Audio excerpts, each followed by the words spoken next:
le monde entier va bientôt être dirigé par un être que tous connaissent, notre société connaît, cet être, c'est-à-dire l'Antichrist.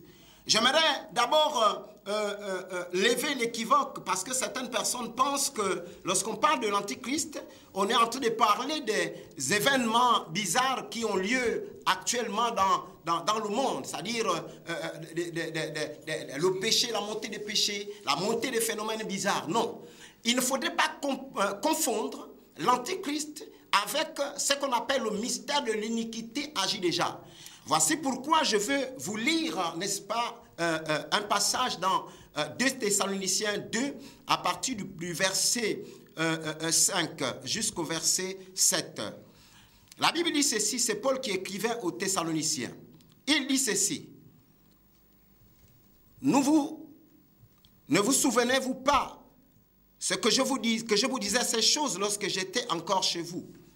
Et maintenant, vous savez ce qui le retient, afin qu'il ne paraisse qu'en son temps. Il est question de l'Antichrist.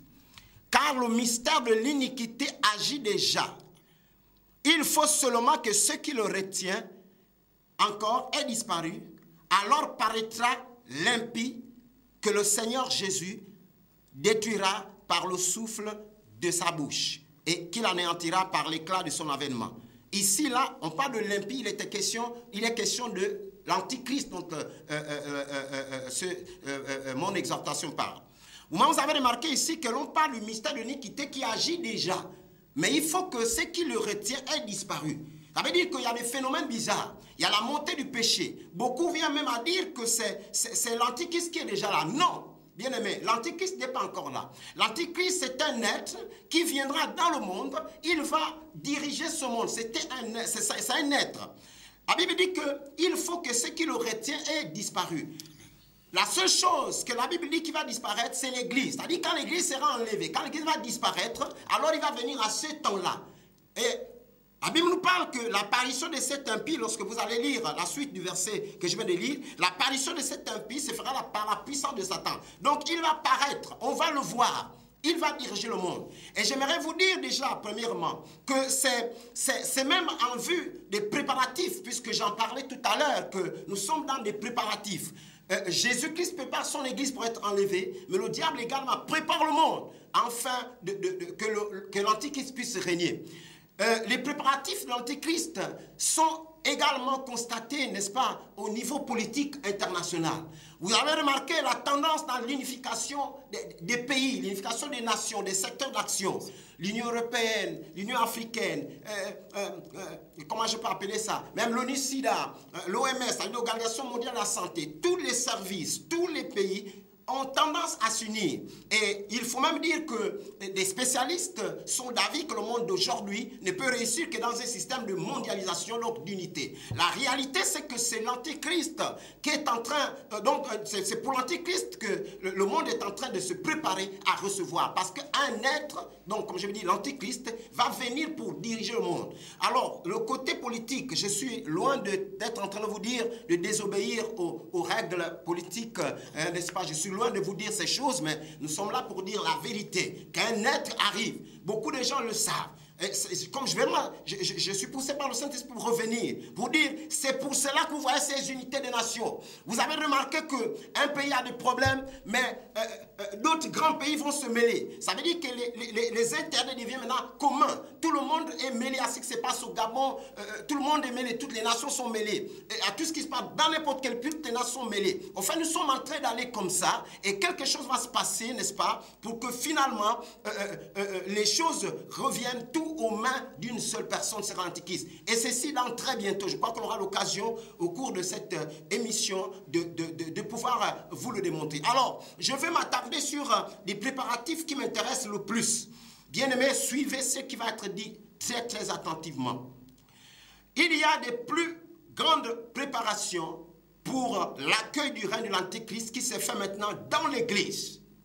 Suis-moi très très attentivement. Je vais vous lire un passage dans Daniel 11 à partir du verset 31 pour bien vous faire comprendre ce qui se passe. C'est pourquoi nous nous levons. Alors je vais lire ma Bible, donc dans Daniel 11 comme je le disais tout à l'heure. la Bible dit, des troupes se présenteront sur son ordre. Elles profaneront le sanctuaire, la forteresse. Elles feront cesser le sacrifice perpétuel. Elles dresseront l'abomination du dévastateur.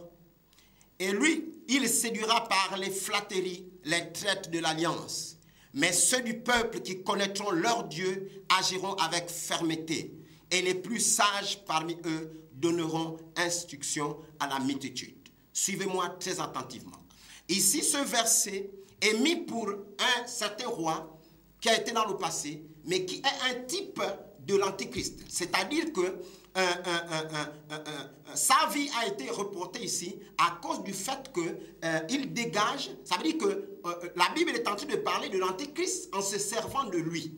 Et comprenez bien aimé ce qui se passe dans ce passage. La Bible dit ceci, parlant d'Antéchrist, que des troupes vont d'abord se présenter sous ses ordres. Vous savez que Jésus-Christ, lorsqu'il parlait de la fin des temps, il disait qu'il y aura d'abord des faux prophètes qui vont arriver. C'est ce que la Bible est en train de nous parler ici. Mais ce verset-là nous décortique la mission. Peut-être, c'est dit de façon beaucoup plus vague, il faut vraiment tout un séminaire pour vous décortiquer la mission des serviteurs de l'Antéchrist, des faux prophètes et des faux pasteurs qui vont venir dans les derniers temps. Mais ce verset, il est assez concis pour nous dire ce qui se passe.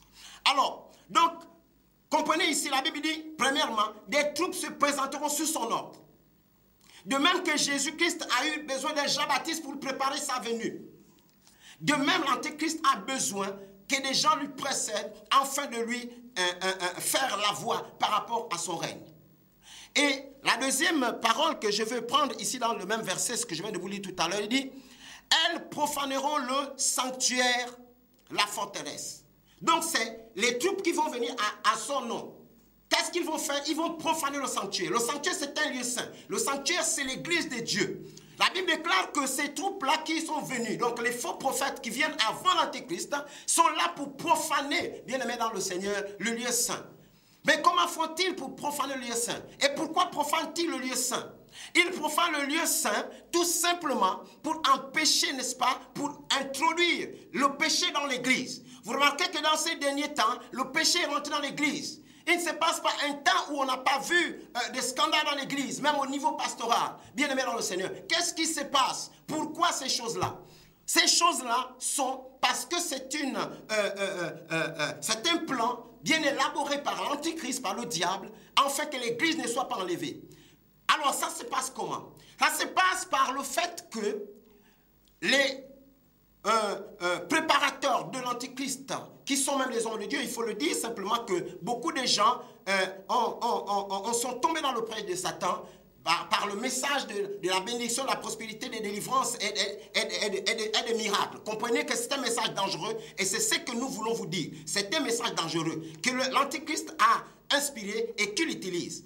Qu'est-ce qui se passe? Que fait ce message-là par rapport à la profanation du temple? Mais bien aimé dans le Seigneur, tout simplement par ce message, le monde est invité à entrer dans l'église sans régénération au préalable. C'est-à-dire les gens n'acceptent pas le Seigneur, ils sont encore païens, mais puisqu'on les a proposé, les bénédictions, les mariages, tout ce que les gens, un mondain ne peut pas refuser. Bien aimé, nous assistons à l'entrée des mondains dans l'église. Pourquoi on peut se demander pourquoi l'église tombe si bas dans sa moralité? Mais pourquoi ne doit pas tomber si bas? Puisque l'on appelle les païens. Jésus-Christ disait dans Matthieu 6 à partir du verset 31, il disait que ne vous inquiétez pas de ce que vous aurez à manger.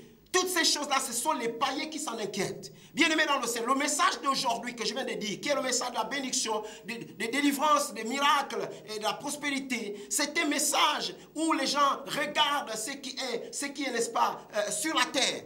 Le message que nous devons porter, que l'Église doit porter, le message de la vie éternelle. Nous voulons qu'un jour que nous puissions voir Jésus. C'est pour cela que Jésus est venu dans le monde. Alors donc la Bible dit que ne vous inquiétez pas sur ces choses de la terre, sur les voitures, sur les mariages, sur toutes ces choses-là. Dieu le sait.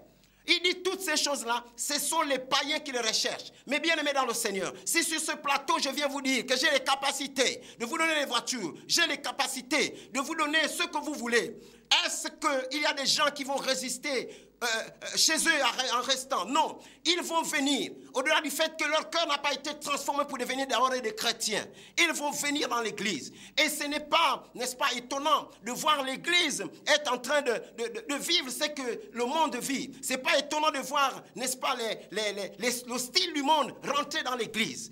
Tout simplement parce que Jésus avait dit que dans les temps qui sont là, des temps de la fin, il y aura des faux prophètes qui vont venir. Et ici, Daniel nous dit, il dit, les troupes viendront sous ses ordres et ils vont profaner le sanctuaire. C'est une opération planifiée par le diable qui consiste à faire rentrer les païens dans l'église pour qu'ils contaminent leur style de vie, leur manière de vivre. Bien-aimés dans le Seigneur, nous avons l'occasion vraiment de revenir, mais c'est un point très important. Ce message, il est très dangereux. Il tue l'église de Jésus-Christ. Il fait rentrer les païens. N'est-ce pas dans Actes des Apôtres, la Bible déclare que le Seigneur a ajouté à l'église ceux qui étaient sauvés. Mais est-ce qu'actuellement, ceux qui s'ajoutent à l'église, ce sont ceux qui sont sauvés? Non. Ce sont ceux qui cherchent les bénédictions. Ils sont encore païens. Essaye de lui piétiner, bien-aimé. Il va te montrer de quel doigt il se chauffe. Il va te montrer. Il n'a rien à voir avec le christianisme. Ce n'est pas étonnant de voir tout ce que nous voyons. C'est ce qui dégrade le christianisme. Et c'est fait exprès. Nous devons arrêter ce message. Et la première chose que je vais lire ici, c'est que quand on dit il fera cesser, n'est-ce pas, le sacrifice perpétuel, effectivement, il fera cesser le sacrifice perpétuel. C'est que quand les païens rentrent dans l'église, quand vous voyez que le milieu ambiant d'une église devient maintenant un milieu où on peut se permettre, c'est-à-dire c'est petit à petit. Quand vous vivez, normalement dans toute l'écriture, Dieu n'a jamais voulu que ces chrétiens se mélangent avec les païens. Parce que c'est plus facile d'être contaminé par le mal que d'être contaminé par le bien. Mais au jour d'aujourd'hui, par le message qui fait en sorte que des gens viennent à l'église, on se foisonne, on se communique et on se permet de pécher. Combien de péchés les gens ont fait sous prétexte que l'autre frère aussi a péché, bon, et il a demandé pardon et puis rien ne s'est passé. Combien de gens ont péché comme ça? C'est la conséquence d'avoir des païens au milieu de l'église. Bien-aimés dans le Seigneur. Alors, donc ils vont profaner, ils vont faire cesser le sacrifice perpétuel. Normalement, les enfants de Dieu sont des sacrifices. Leur vie est un sacrifice pour le Seigneur. À cause du fait qu'ils se sont engagés à l'obéir. Ce sont des sacrifices. Mais donc, le but de l'opération, des troupes qui vont venir sous ses ordres, c'est les troupes dont Jésus qui a dit que dans les temps de la fin, il y aura des faux prophètes qui vont d'abord venir. Ces gens-là sont en train donc de tout faire pour que toi et moi, nous puissions faiblir petit à petit, à cause des autres exactement qui faiblissent, nous voulons petit à petit que le sacrifice que devait représenter notre vie n'est plus vraiment celui-là. Donc c'est un but, et c'est ce message-là, n'est-ce pas, qui a pour vocation de faire ce travail-là. Alors, nous allons continuer notre lecture en disant, ici, ils dresseront l'abomination du dévastateur. Ici, ça veut dire quoi? La réalité, c'est que selon la Bible, le temps nous manque de pouvoir véritablement, soit c'est des choses très compliquées qui devaient être développées, n'est-ce pas, au cours d'un séminaire.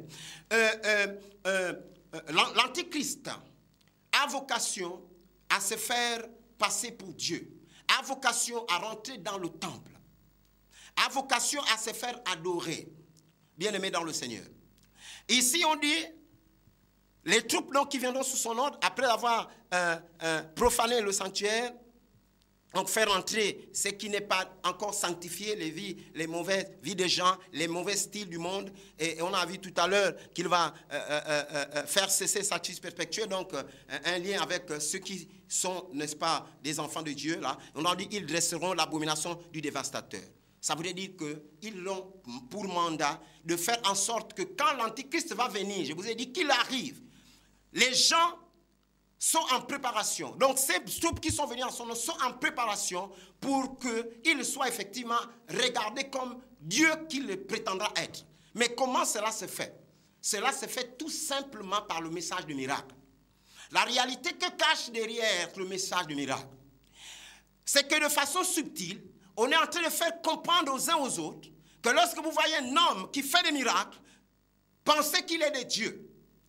Et beaucoup de gens, si on pose la question que tel homme, est-ce que c'est un grand homme de Dieu? Bien aimé, vous avez d'abord remarqué s'il fait de grands miracles. On a pu faire passer que grand miracle, ça veut dire grand homme de Dieu. Mais bien aimé dans le Seigneur, c'est un travail de préparation qui est fait.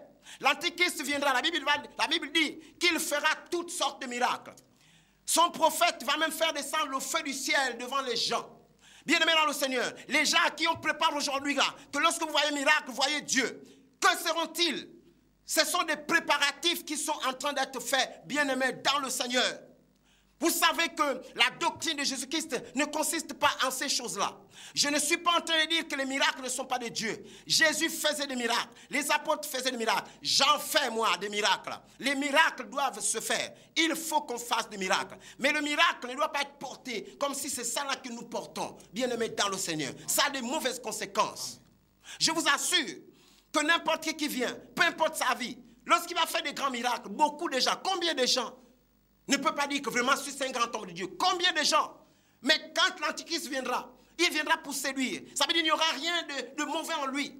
Il ne fera que le bien, bien aimé dans le Seigneur. La Bible déclare qu'en son temps, c'est dans 1 Thessaloniciens 5, à partir du verset 3, à partir du verset 5 également. La Bible déclare que lorsque le monde dira paix et sûreté, c'est alors qu'une ruine soudaine les surprendra. Donc là, il est question de l'Apocalypse, le basculement dans l'Apocalypse. Mais avant tout, quand l'Antéchrist viendra, il va arranger tous les problèmes de la vie. La Bible déclare qu'il fera toutes sortes de miracles. Ça veut dire que toutes sortes veut dire toutes sortes. Il va guérir, il va donner le travail, il va tout donner, bien aimé dans le Seigneur. Mais pendant qu'on prépare les gens ici, là, à penser que quand on fait des miracles, ça dit on est un homme de Dieu. Ce sont des préparatifs. Revenons à ce verset qui dit des troupes se présenteront sous son ordre. Ils profaneront le sanctuaire. Donc c'est les troupes d'abord qui profanent le sanctuaire. Ils feront cesser le sacrifice perpétuel et ils dresseront l'abomination du dévastateur. C'est-à-dire que les gens, ces troupes sont là pour le faire passer pour Dieu lorsqu'il viendra. Bien-aimés dans le Seigneur, le Seigneur nous a mis à cœur ces choses pour venir vous parler. Il nous a révélé ces choses pour venir vous parler, pour dire revenons à la parole de Dieu. Je voudrais certainement au cours des questions